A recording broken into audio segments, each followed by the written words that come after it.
Hey folks, Robbie Payne with Chrome Unbox coming at you today with a side-by-side comparison of the Samsung Chromebook Pro and the Samsung Chromebook Plus. These two devices are basically the exact same, except for one thing, that's their processor. And in real-world tasks, that kind of makes a difference between running Android apps and running normal Chromebook-type tasks. These two processors vary in a couple different ways, and we want to show you that. So here we are. Both Chromebooks, and from this view, you probably can't even tell them apart. Just so you know, you might see a little bit of a difference because of the angle that we're filming these. But from my perspective right now, I'm looking at the exact same Chromebook on the left and on the right. They aren't the same. We have the Plus over here, we have the Pro over here.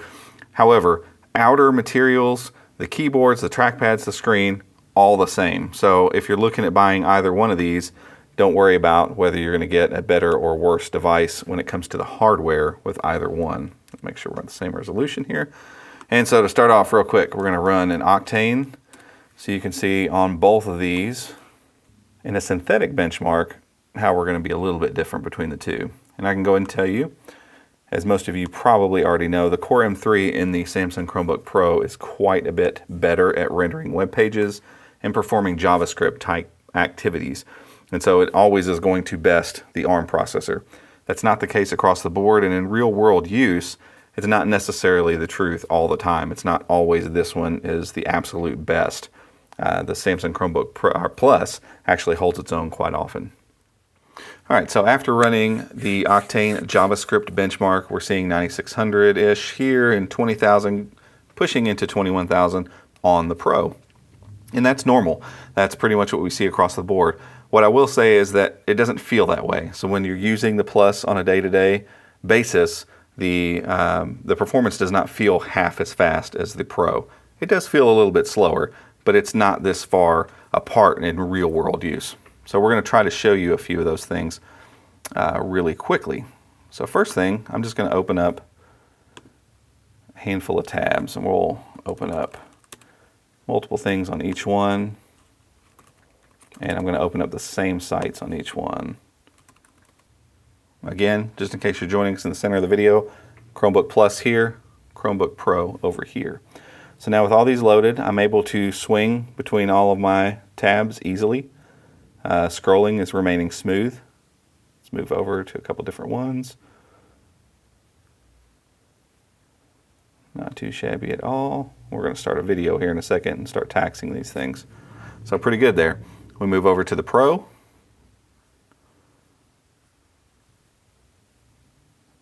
Sure. Octane Gadget. Oops.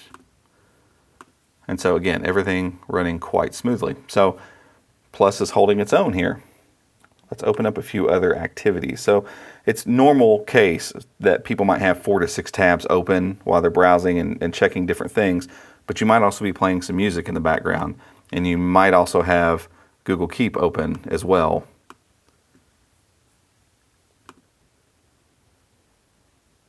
So we're letting these get synced up.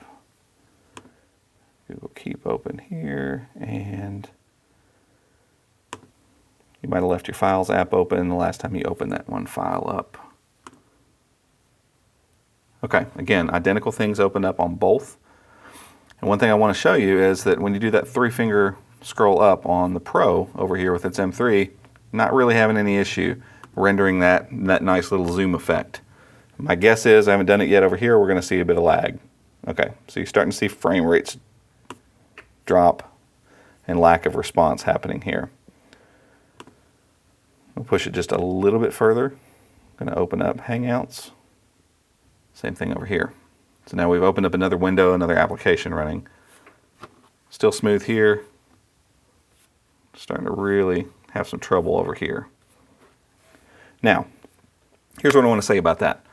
This is not surprising. With our benchmarks being so much better over here on the Pro, it's not surprising that we would see these kind of activities working better on the Plus, or on the Pro, I'm sorry, and having issue on the Plus. So even though everything's running smoothly over here, some of the animations in the OS aren't working so well, but most of our web pages are still scrolling pretty decently. We're starting to see some hiccups over here as well. But that's the point I wanted to make. If you're talking about buying a better Chromebook, one that's better than the other, this is a better Chromebook. If it's a laptop that you're looking for, something you're going to try to get work done on, that kind of thing, this is going to be a better Chromebook in general. Over here, this is going to be a good device that you can watch movies on, that you can run Android apps on, a good device that you can do basic tasks on, and really keep your stuff under control over here. Because you'll notice, as soon as I start closing out some of these tasks and getting things under control a little bit, where I don't have everything open all at the same time, everything starts smoothing right back out. This processor is just not capable on the Plus of handling all of the stuff that I'm throwing at it right now. And so the other thing we want to talk about as we look at these two together and processing power, and specifically, is Android apps. And so we will load up a few of those. Okay, so we are loading up Alto's Adventure. Relatively graphic heavy, oops, wrong thing there. Relatively graphic heavy game. Not the most intensive thing ever, but there's a lot going on here. When The Verge did their review of the Pro, they showed this game almost incapable of running on the Pro at all. So we can clearly see in just a couple weeks' time, things have gotten a lot better across the board for the Pro. So first I'm going to show you on the Plus. Again, remember, ARM chip over here, so things are running really, really smoothly. Android games and Android applications in general are going to be made to work better on an ARM chip in general. So you can see no frame rate drops, everything just looks smooth. And so we're going to let Alto crash over here, and we're going to start over on the Pro now. More powerful device, keep in mind, but there's a chance you're going to see some frame rate drops. And we're already kind of seeing some jitters a little bit when there's a lot of things moving on the screen. But overall, if you compare it to what it looked like just a couple weeks ago, much, much improved. And you're going to see, if you pay close attention as this goes, well, if I don't crash, every once in a while, and this is the case across quite a few apps that I've tried that are graphically driven game type apps, you'll see this occasional kind of just complete stutter. They just did it just then. It'll pause and then go. Less noticeable here, but if we run something like Modern Combat, a first-person shooter, or a car racing game, or something where you have to have some quick reactions to things on the screen, you'll see some noticeable lag here on this one. But again, it's gotten way better in just a couple weeks, and so it makes me inclined to think that, in general, this is already being worked on. They notice it's an issue. Intel processors are going to get better at running Android apps very quickly. And so by the time this thing actually comes out in April, that gap may be completely closed. And so we don't want to belabor this point. These are the same devices. They run different processors and are better at different things. But overall, if you want the more powerful device, if you want something you can probably get a little bit more done on, the Pro is going to be where you need to go.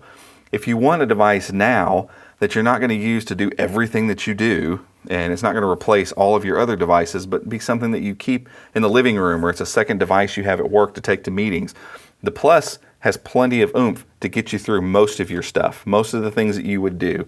And all the other bells and whistles that come with the Pro are here. The great screen, the keyboard, the trackpad, the pen input, all of those things work just as you would want and just as well as they do on the Pro.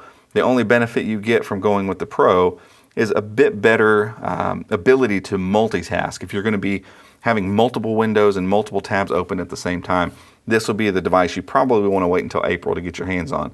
If that's not you, though, this device is a great device and honestly holds its own better probably than it did just a couple weeks ago. And as we all know, Chrome OS keeps getting better with time. And so I have full faith that both of these devices are going to also get better with time, and Android apps will get better over here. Browsing and general Chrome activities will get better on the Plus. But that's it for today, guys. Like I said, we don't want to belabor this point. They're basically the same device, ARM chip, and we have an Intel chip, Core M3 over here. If you like this video, please hit that subscribe button below, give it a thumbs up, and until next time, guys, we'll see you.